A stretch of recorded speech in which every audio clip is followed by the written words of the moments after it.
So y'all want to listen to Cris Carter talk about what Shedur Sanders did wrong. Now, I ain't saying I qualified. I played for Code Red here in Atlanta. My team is the Cowboys. And yes, Deion Sanders is my favorite all-time player. And I trained most of the time when I couldn't get to the gym or didn't want to go to the gym on the NFL, EA Sports boot camp, training camp game on Wii U, where you had to do very well to be eligible to be Deion Sanders. Okay, so I don't know, but I'm just giving my opinion, my unqualified rookie opinion, as opposed to Mr. Cris Carter here, who had a very horrible, in my opinion, career in the NFL. Even though he was a Hall of Famer wide receiver, Cris Carter. Hold on. Listen to this jigaboo. Listen to him. College football's crazy. College basketball is crazy. Like, this judge, man, they need to come down with more rulings and everything, because it's going to be the wild west. Yes. It is a dangerous, and it's funny, you bitch about the way it used to be. There's a lot more shit being flown around now, and it's so much more out of control. So you know about it, and it's legal, but it's crazy. You getting promised this, you not getting this. How long do I go here? What do I do? And I think that's even the thing with some of these smaller programs. You get to a point where it's kind of like you got to decide who you are monetarily. Did you see I got a good relationship with Fran Brown, the head coach at Syracuse, and his wide receiver asked him for $2 million. Who picked this guy to be doing commentary? Why you say you have a good relationship with him and then say his wide receiver asked him for $2 million? Now, I don't know if this guy said this himself publicly, but let's just assume that he didn't, right? Cris, why would you say you got a good relationship with him? Why don't you just say it's alleged that his wide receiver asked him for $2 million? So by you saying that you have a good relationship with him, are you trying to say that he told you this personally? Bro, I wouldn't want to be friends with this dude. And we can talk about the things that you've done. We gonna. And he went to the press conference and said, "Are you the homie from Ohio State? Are you Jeremiah Smith? Because that's the kind of." Because if you are, I'll give you $2 million. Yeah, I'll give you I'll find that. Because man, these kids though, they're delusional. And it all being legal, not breaking NCAA rules, signing a contract before their senior year, taking money, tested positive for smoking and ganja, and hitting a girl in the third grade because she accidentally bumped into your crutches. Boy, stop hating on these young ones and let them get their money. Dude, it's funny, even when you get outside of sports, it's like you get a dude making $80,000 a year in business. He makes $1 million. He's like, "Where's my $9 million?" Like, I think Shedur's NIL evaluation this year at Colorado was $6 million. It was, if not the highest in college football, one of the top 5 in the college football. But think about that now, how much money they can make in college for a couple of years. Then the contracts nowadays compared to, they get a couple-year head start, what the rookie contracts are compared to. What was the rookie contract when you were a rookie? What did a guy to get drafted first overall, what was he getting? I don't know what the first overall, but you probably don't remember because all that crack he smoked. We had a package of, like, there was 3 receivers drafted in the first round. I went in the supplemental, and we got between $1.5 and $2 million total for a 4-year deal. For a 4-year deal? Yeah. And what are they getting now? $30 million, $30 to $50 million. I mean, $30 to $40 million, those first 2 or 3 spots. And they're making more than that per year in college. Yeah, absolutely.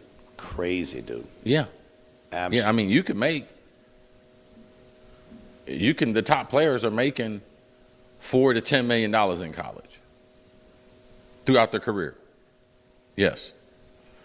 God bless them, dude. The other thing about as you go through this whole draft process and thing, the NIL, Shedur, Travis Hunter didn't take any NIL money. He gave it back to Deion so he can give it to the guys on the team. And that's true. According to Deion, Hunter's choice to forego his share spoke volumes. He paid for at least 10 to 15 guys on his team to receive their NIL. Now, that's some team building, right? Even further than Hunter turned around and he flew more than 50 staff members and teammates to the ceremony on his dime. All of it? Yeah. I didn't realize that. Dude, the more I watched the draft, the more I thought to myself, he was a steal. Like, the more I was thinking about where you draft him, like, whether you get 1.5 players, 2 players, like, that's crazy. The more I thought about baseball mind, I'm like, dude, what would you pay for somebody who played shortstop and Pitt, and then you look at Ohtani, you're like, dude, that's the only way. That's the only way you can explain it. Correct, because to me, that once I got my head around that, like, wait a minute, almost like I love Cam more than I need a quarterback. I totally get it, but it's like hard not to take him number 1 overall because you're like literally paying one dude. Yes, unless to do there's a 2 quarterback. jobs. Unless there's a quarterback. I hear you, but outside of that, you're like, dude, this guy's actually coming in. It's like, hey, you're the best this and this in the business. You're the best of both things. We don't need to hire 2 people. Travis Hunter and Abdul Carter are the only 2 generational talents in this draft. I'm talking about generational. I'm not talking about a good player. You know, Cam Ward's going to be a good player. He's going to be a Pro Bowler and everything. He could win a Super Bowl. But we've seen him before. Like, we've seen him before. These other players, we haven't seen them. And I love Jacksonville, their general manager, youngest in football, 34 years. Like, good for them, though. Go do something, bro. That's what he said. That's what I didn't hear what he said, but go do something. Somebody's like, man, I think it was Gruden or somebody they got. I'm like, dude, go do something. Good for them. Go and you went and got a guy who called you a generational talent. I look at it and go, you're going to play on both sides. However much you're going to play on both sides, you're going to pack the fucking place out. Yes. People are going to come. We were going to Jacksonville the day after the draft. The next day after you got drafted, fucking billboards already everywhere. Yes. I don't know how he had drafted 8 hours earlier. And there's certain guys, man, they have a different energy about them. And it's when you see it and you see how other players react to them, like, you know, to me, one of the biggest misconceptions of Colorado was the lack of really Travis Hunter. And if he doesn't go there, they don't turn that program around.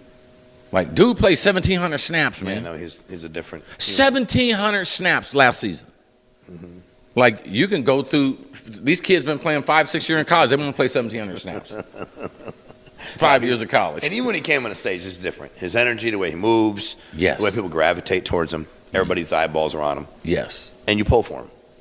You can't not pull. I mean, I know people talk shit about him. He survived all that stuff during the season with his girlfriend and everything. And hey, guess what? He's going to figure it out. Some guy was like, man, if it doesn't work well, I said, let me be clear. He a hell of a guy. Dude, take her to the party. She texts him when she's ready to go. Homeboy pulls up in the whip. Hey, Mom, I'm ready. Uber service. Uber service is here. Don't drink, don't smoke. That's right. Don't drink, don't smoke. Unlike you, who was released from the Eagles in 1990 after failing your 3rd drug test and doing cocaine and having cocaine and alcohol abuse. Yeah, Travis Hunter. Don't drink, don't smoke. Never mind what he does with his girlfriend. Don't hang out. If he's happy, he's happy. Leave the kid alone. The best part about him going to Jacksonville, not only are they going to use him, but his dad. Yeah, is right there, yeah. His dad now can travel, especially in the state of Florida, because he had restriction because he's on parole, paper. Yeah. You know, you can't travel state to state. So now his dad can, with his homeboys from Boynton Beach, they can get in the car. Watch all games. Let's go watch Trav play. Oh, you want to bring up people's daddies. You want to bring up people's legal troubles. Well, Cris, after he went on to play for the Philadelphia Eagles, and they picked this wide receiver up in the 4th round on the 1987 NFL supplemental draft. He was hoping to put his college contract scandal behind him when his buddies, Norby Walters and Lloyd Bloom, was investigated and jailed over racketeering charges and mail fraud. You see, they made under-the-table contracts with a number of college athletes, and Cris Carter was the only player who wound up getting charged. Now, Cris ended up admitting to mail fraud and obstruction of justice, and he was fined $15,000, and he was ordered to complete 600 hours of community service. And that was for lying to a grand jury over illegal payments that he had received from Bloom via another agent. He received illegal payments from Walters also. Yeah. Hey, I'm pulling for him, dude. And listen, I'm pulling for Shedur. I really am. I'm pulling for him. I think he's going to do fine. I think that all of the stuff everybody does, I think smart people eventually make the decisions they need to make. And I think also, if you're a great leader, that's kind of your job with people. I think in this situation, a lot of people can learn from what he went through. And the number one thing is, don't think you know more than what you understand. Don't think you know someone else's business better than they know their business. And don't think you're getting ready to monetize something, excuse me, and let people know what your plan was. See, Eli and Archie, they didn't let anybody hardly know what their plan was. Like, they were like, okay, Eli, I was watching the interview this morning. Hey, Eli, you're getting ready to get drafted. If you get drafted by the Chargers, what you going to do? He said, I don't know. Well, if you're going to put the hat on? I don't know. I don't know what I'm going to do. So he kept going through the formality. The Chargers drafted him. And then he waited with the plan and let the plan be played out, and then they traded for him. Okay, Chris, don't start trying to give people advice. Now, do y'all remember when Cris Carter was a speaker at the 2014 NFL Rookie Symposium? It was an event that was set up to offer valuable advice about different field issues to drafted players. Now, Carter did the exact opposite of that. His comments actually caused quite a bit of outrage in the football community. Now, he told the impressionable young players in attendance that they needed to get themselves a fall guy so they could avoid legal troubles. Take a listen. Because each one of y'all in business for yourself. This right here is Teddy Bridgewater, Inc. Incorporated. That's him. Get him out. Now, you're from Miami now, okay? Y'all take care of each other. Now, don't you got a guy that would take care of you and that would be out a good deal? Okay, good. Go on, sit down. Go on, sit down. If you're going to have a crew, make sure you know who's going to be the fall guy, okay? I know none of y'all going to never drink, leg. I know none of y'all going to never use no drugs and everything. All y'all going to go to Bible study. I realize that, but still get you a fall guy. Okay? If you're going to have a crew, make sure they understand can't nothing happen to you. Your name can't be in lights under no circumstances. All right? Y'all understand that?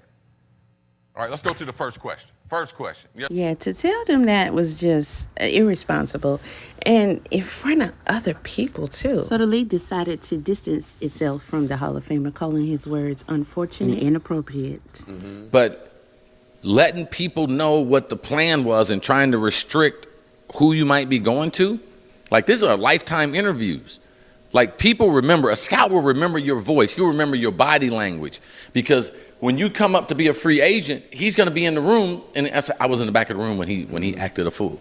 I was in the back of the room when he disrespected our coaches. I was in the back of the room when he went over and dissertated to me the no huddle. He dissertated to me cover 2, cover 4, cover 3. He tore it apart. I was in the room.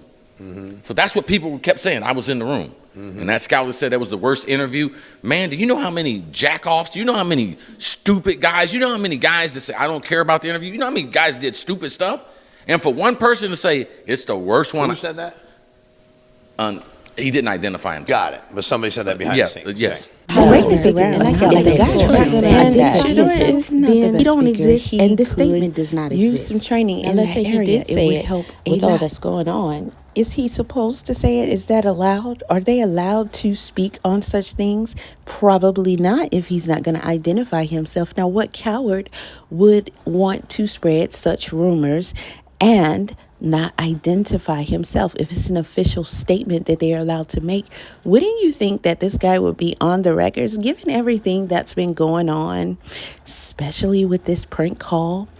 I find this statement floating around highly suspect, and look at Cris being one to deliver. But I like the way that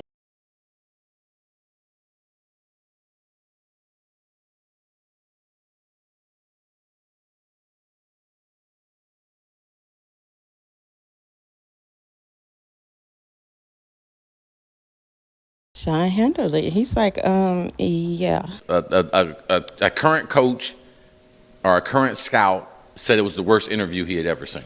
You know, if we want to find shit out, we should let the Atlanta Falcons assistant coach know. Then he could tell his son, and then the entire world will know.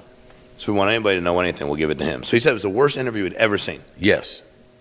I get he was trying to make a funny here, but these are two separate incidents. You see, Zach Ulbrich, who is the Falcons' coach, his son, went on Instagram Sunday to issue a public apology. He said on Friday night, I made a tremendous mistake. What I did was completely inexcusable, embarrassing, and shameful. So they think they could just do it, get caught, and then apologize, and it's all good. Not really. Because these things are lining up. They're adding up, and they are lining up, and they're pointing at the very thing that people are accusing them of. Well, dude, his numbers are great. His tape's great. That completion rate's obnoxious. He don't throw the ball to the wrong team. But it's just like, man, you prepare for a deal. You feel like you win the deal. But somehow, man, through the paperwork and everything, through the city, you didn't get a permit. Something dude, trust happened. and believe. Somebody back-ended you, like... Dude, I did construction forever. When them one guys came out, even though I knew they were frustrated because they didn't have my job, I was like, what you need? Yes, sir. No, sir. How can I help? I get it. Yes. Like, that's what I've always had. I totally get it. And I just think that, but I think it's going to all play out well for everybody. And it was an interesting draft. I think the best situation was when they called his name, he finally broke down and cried. Yeah, he did, which I thought was genuine. And that was that, yes. Yeah. But that was a very, very humbling moment, and I just hope that he can build from that because he's a good football player. You see how he's emphasizing that, and he's saying like, attaboy, good boy. Yes, you were humble. Yes, you cried. But see, that kind of hit me differently because I felt pretty bad. I was kind of perturbed about that situation when I saw them praising and all that kind of stuff. I mean, I was happy for them. But at the same time, it doesn't matter about their status. It doesn't matter that they have Deion Sanders as their father, right? It doesn't matter that they have all this money. Shedur wanted to go into the NFL, and he wanted to be, in fact, legendary in the way that he entered. Now, I know he says numbers don't matter, and at the end of the day, I do believe that he actually does believe that. He really means that. However, it's still, in a way, if this makes any sense to anyone, mattered to him. And I think that he wanted to be in the first pick, like he thought he would. And a lot of people seem to have thought he would. I didn't know much about Shedur or his stats before this happened. Neither did a lot of people. It did bring a lot of attention to the draft itself, to the NFL, and to Shedur, to a lot of people, actually. You see, I'm talking about Cris right now, right? So when I went back and looked and listened to a lot of who I find are credible people who have knowledge in the NFL and are qualified to speak on this, it seems to be that a lot of people feel like he was qualified to be at least second or third pick in the first draft. Okay, that says a lot. That says a lot. A lot of people were frustrated and upset and highly suspect of the way that all this went down. And I'm going to be honest with you. I do not believe that the Browns were intended on drafting him. I believe that something happened. We all know, or some of us know, how the NFL goes. We know how these drafts go, unlike what the general public thinks. Okay, but if you got to be real with it, there has to be a method to it. I know a lot of people don't really think that these teams just go up there and write some players down and say, this is who I chose, this is who I chose. Okay, let's say, I'm not sure of what, I don't know enough to even speculate, but I'm pretty sure that there's some kind of strategy that they go with. And let's say everybody else chose Sanders. Who gets to pick what we gonna do with that? And I believe that somewhere along the line, throughout all the controversy with the prank call, a lot of people being verbally upset and voicing them being upset and calling them out, someone told the Browns to choose Shedur.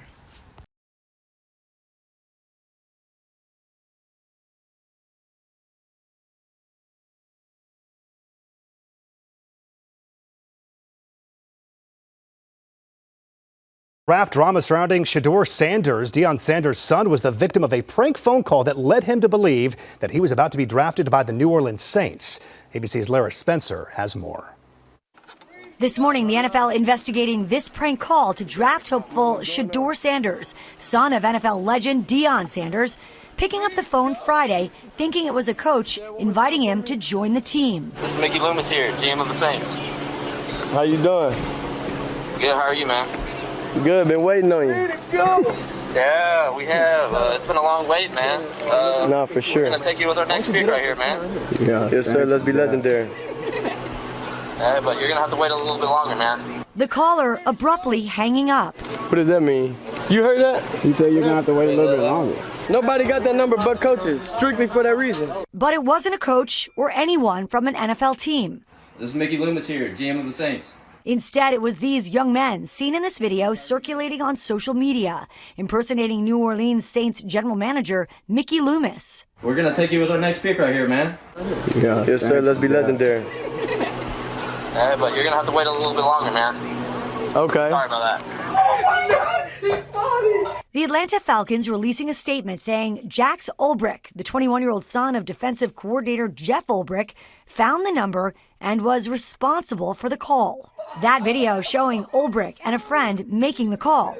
Ulbrich apologizing to Shedur on Instagram, writing, "I'm so sorry I took away from your moment. It was selfish and childish." And Sanders is trying to put the whole thing behind him. This is what it is. I think of course the dude was childish. Of course I feel like it was a childish act, but everybody do childish things here and there. The Cleveland Browns select Shedur Sanders. The fifth-round pick quarterback considered the biggest draft slide in history. But Sanders still appeared thrilled when the call came. Thank you for the fans, thank you for everybody, thank you for the Browns organization for giving me a chance. That's all I need. Originally projected to go as high as number 2 in the draft, waiting round after round to hear his name, his dad Dion, also his coach and biggest cheerleader, by his side. Many experts in NFL circles say they've never seen anything like this before. 32 teams passed on him. How the hell does that happen? Some pointing to comments like this one from an unnamed NFL assistant who told NFL media that his interview with Shedur was the worst formal interview I've ever been in my life. He's so entitled, but the biggest thing is he's not that good. But others say it wasn't all personal, that this year the draft was focused more on the linemen who protect quarterbacks and less on quarterbacks themselves. And all eyes will be on Sanders now in the preseason, as the quarterback-heavy Browns look to move out of the bottom spot in their conference. You see how the media tried to spin this? You see how they posted this alleged statement by this no-name alleged scout or coach? You see how they're emphasizing what others are saying, that, oh, Shedur needs to take this opportunity to prove himself. Now, the Cleveland has, what, 2 quarterbacks that they drafted?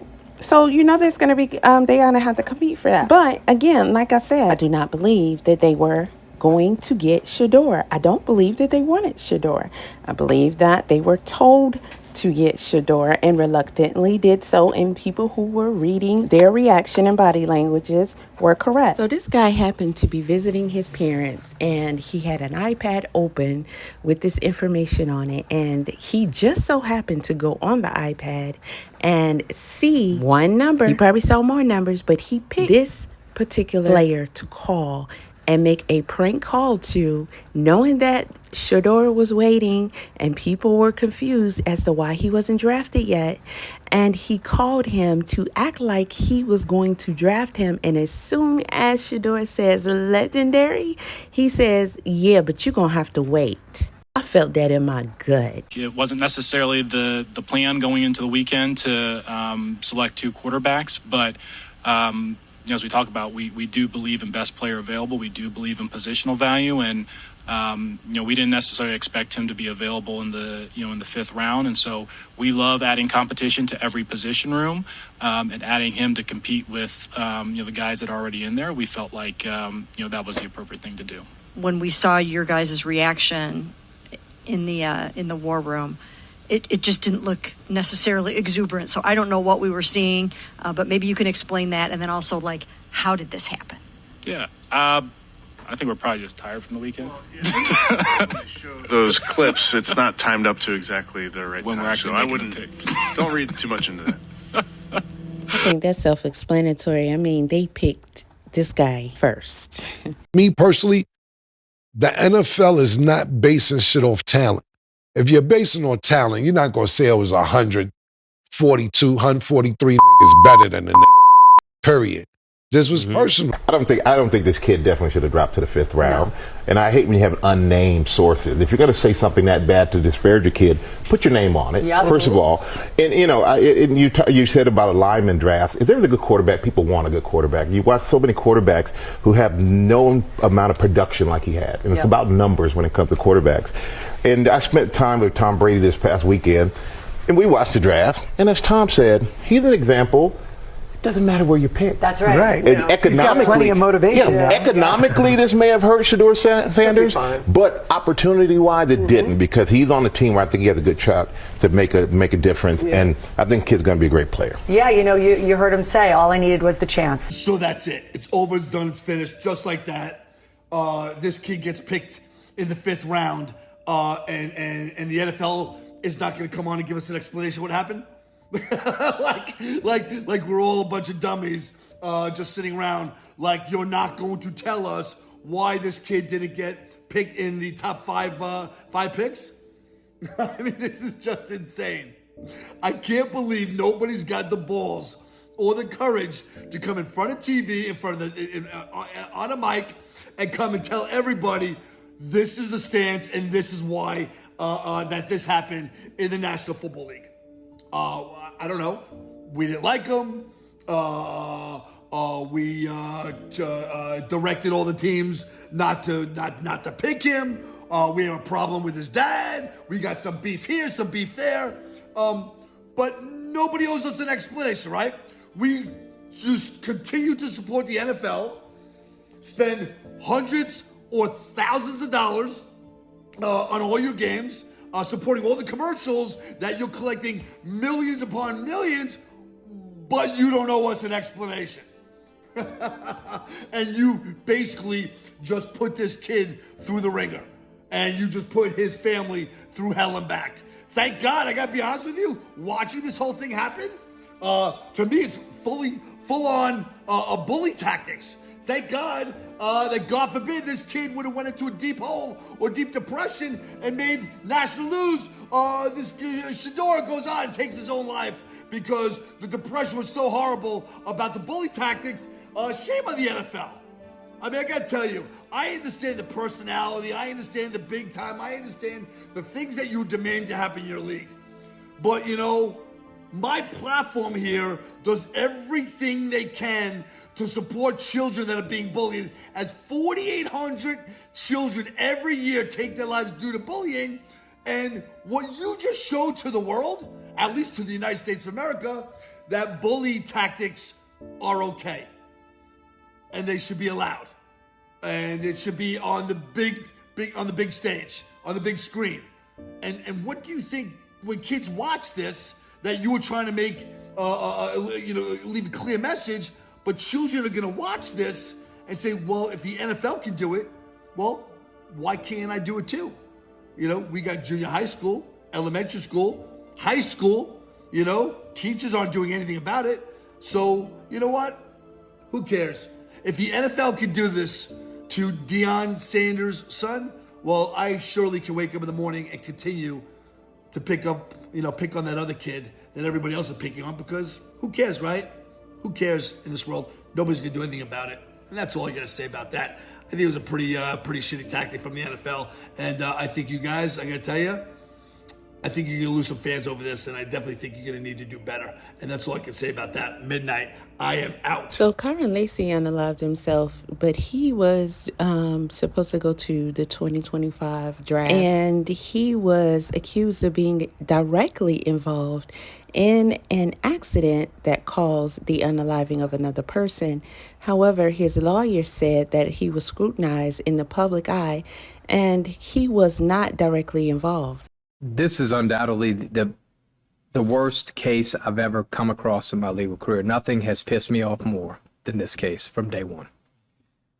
Start by saying a man was tragically killed in an accident. Let's not twist this any more than it is. Mr. Herman was a good man. There is a proper platform for when those types of things happen.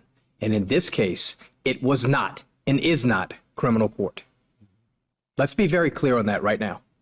I will never, ever budge on that position.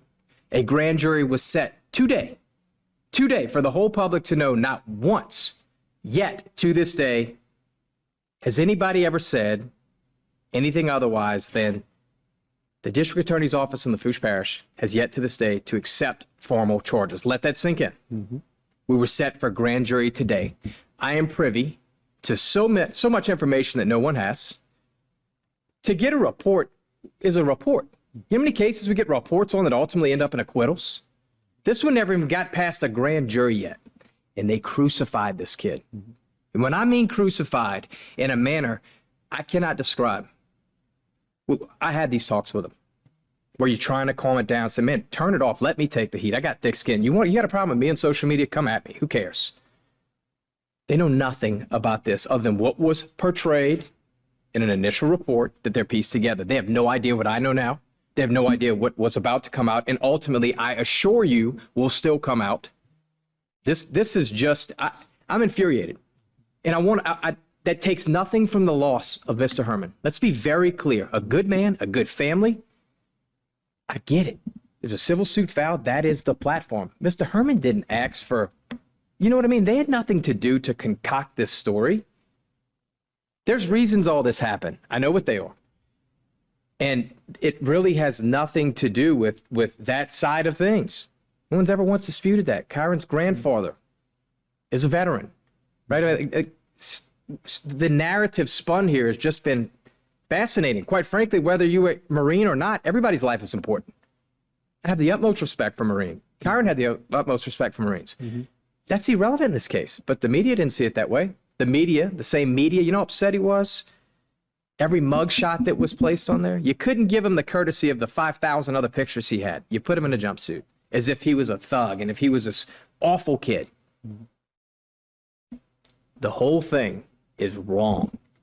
And we were just about to show the world. That's a really sad situation, especially since it took a lot of searching for me to find this post or anything related to him possibly being innocent. The only thing you will find when you do a search on this situation is people saying and news media reporting that Kyrie was driving erratically in and out of traffic and someone drove around him to avoid colliding with him. And that's when the collision occurred that caused, the unaliving of the other man. Now, as a professional driver, CDL holder, I know that you do not leave your lane. When you leave your lane, then you become at fault. I'm not sure how that works for four-wheelers, but who knows? Either way, this man deserves to have his day in court, and the pressure can be heavy. I've never seen a draft journey, and I don't think I ever will see a crazier one again than the one of Shedur Sanders. If you had told me that Shedur Sanders would go 143 picks after Cam Ward, if you had told me that a guy who throughout the entire draft process was considered by many knowledgeable evaluators as a top 5 pick would wind up a 5th round pick, I would have told you you're out of your mind. The number of times you've seen somebody drafted in the NFL, talent over everything, when the everything would fill up an amusement park with the number of red flags surrounding this prospect, and somebody drafted him anyway. I've lost track. And this young man's transgression apparently was being unprofessional in meetings, being unprepared in meetings. That does count for something. It counts for everything in many job interviews, and this is a job interview. And so that makes sense when it's normally a business where that stuff counts. And it does count in the NFL, but so many other times, your talent, doesn't matter what you've done, hey, you can help me win games. You're hired. And we'll deal with it because you've learned from your past. You've learned from this. Again, I've lost track. And this kid's transgression has nothing to do with anything that would show up on a back page or, heaven forbid, a front page of a newspaper. I couldn't believe it. He's a 5th round draft choice, and teams are passing up on him one after the other. Slip through the first round, I get. Slip through the second day. All right, now you're going to have to explain to me what you're thinking. We should be holding the NFL responsible for this. They should be made to explain exactly what happened, although I doubt they would tell the truth. But they should be held accountable. They need to feel some kind of punishment for doing all of this, including that prank call, because why did he do it? What would make him think that it was necessary and that it was going to be okay for him to do such? I mean, everybody's saying that, the Cleveland Browns, I'm going to, support them now. That's exactly what they want. I mean, they're winning out of this. It's not okay. Daniel Jeremiah nailed every single one of his top 100 got drafted.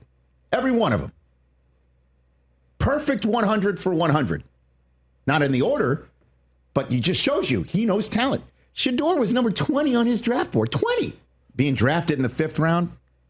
I didn't see that one coming, and I don't. It's a mixture of they didn't like the tape, they didn't like the kid, they didn't like this, they didn't like that. But through to day 3, I've never seen anything like it. Nothing like it. They allegedly didn't like, quote unquote, the tape. And for that rumor that Coach Sanders said his son would not go to the Cleveland Browns, he would not allow him to. Again, rumor. I know that Shedur and Travis had dinner with the Browns last night. I'm not sure if you were. I just spoke. I wasn't. I go to sleep around about 7. Oh, okay. I just spoke to the owner, and he was truly delightful. He was truly pleasant. It was charming. It was engaging, and it was cool. It was all right. He's a good guy, and I like it. So back to Mr. Carter. So after Cris Carter was cut by the Philadelphia Eagles, he was picked up by the Minnesota Vikings. And they helped this troubled receiver, that's what it says, troubled receiver, get his personal and professional life back on track. Now, he thanked the team profusely during his Hall of Fame speech. I don't know how he got in Hall of Fame. Okay, but telling the Vikings fans that there was never a time in Minnesota that he felt uncomfortable. But if that was really the case, would he have voided his contract the way he did? Now, the truth, according to the Associated Press writer John Kowalski, that he dumped the Vikings in 2002 because he was more interested in winning a Super Bowl that he never won. Then he was about ending his career with the team that made him, indeed, allegedly. So in November of 2019, Cris Carter was fired from his job on Fox Sports' morning debate show, First Things First, which he co-hosted with Gianna Wolf and Nick Wright. Since 2017, the Big League was the first to break the news that things had become strained between the Hall of Famer and the network, revealing that Carter had been suspended pending an investigation. The catalyst of that investigation was unclear. Cris Carter is we now know that his suspension the network said in a statement relayed by reporter John Oren in a tweet. There's no further comment at this time. 2 separate sources confirmed to the Big League that Carter cleaned out his desk at Fox Sports under the watchful eye of security. According to Front Office Sports, the former Eagles and Vikings receiver was upset about not being offered a role on Fox Thursday Night Football, and he ended up losing his temper with the network bosses about it. I was told it was bad, an insider said. The New York Post later reported that sources said the matter at hand is more serious than just Fox's Thursday Night Football snub. Boy, bye. Shedur, you can take this or leave it. I think you are an incredible player. I really do. I know what Colorado was before you got there, and I know what they were because of you, in particular last year. I saw your toughness. I saw your accuracy. I saw everything that you brought to the table. And I would say everything that I saw on the field that you brought to the table, I want you to bring that to the table in Cleveland. Bring that toughness, bring that focus, bring that accuracy, bring that drive, bring that acumen, that football IQ acumen that I saw at Colorado. I am so tired of you guys always trying to tell some brown person what they need to do, trying to scold, chastise, and command somebody. He don't need you to tell him how to do his sport and his profession. In case you haven't noticed, he's had a pretty good coach. In case you haven't noticed, he knows how to play football. Thank you. No, thank you. You know, I want to say something about Shedur Sanders. I think that we all missed something throughout all this. I think what we missed is just understanding he is a young man. Whether he was raised by his father, he was raised rich, he was raised poor, whatever. He did deserve to go higher than he did, in my opinion. Now, I've said he does take a lot of unnecessary sacks. He had a terrible offensive line, so I could see him trying to do things with the ball. I think he is going to be a great quarterback. I'm also coming to the side of like, well, shit, you know, like he said a lot of good things about a lot of quarterbacks. He never once got butthurt. He watched the process and was still happy to be drafted by the Browns. That alone tells me exactly what we all know and what's still true. The ultimate dream is to be an NFL football player. And no matter what we say and no matter what we think about him, he made it. And I thank God he did. And to be honest, I'm part of that problem. I'm a grown-ass man. He's a young man. Just because I was raised poor, you know, whatever, none of that matters. When you look at him as a young man, I have a lot more respect for him after this draft process than I did before. I've always respected his father, as I said in the first video I ever made about this. His daddy was, in fact, I'm a card collector. I have more Deion Sanders rookie cards than any other card out there. He is my absolute top dog, best NFL player of all time. His father, Deion Sanders. Shedur's good. I think Shiloh might be one of the hardest hitting DBs you can find. He raised good kids. And I think us as adults, we tend to not understand this generation sometimes. And I'm wrong for that. So I want to say congratulations to him. And, you know, brother, go out there and prove us all wrong. Be that guy. I wish nothing but good things for Shedur in his future. And some of that has to do with Travis Hunter and the things he said. I love Travis Hunter. I fucking love that dude. He is hilarious. Putting the Jags helmet on and like he is making it fun. And I think what we missed is that he was so good that, you know, I think Shedur took a little bit of a hit for that. Maybe some because of his father. Maybe some because he was rich growing up. But is he a good football player? Good enough to be in the NFL? Yes. But I'm also still trying to make sure I don't miss Shedur getting his name called because I want to be on the phone and I also want to talk to him. So I'm trying to hurry up as fast as I can. Drive! What up, Shiloh? We're about to see who the Browns get right now. NFL Draft. The Cleveland Browns select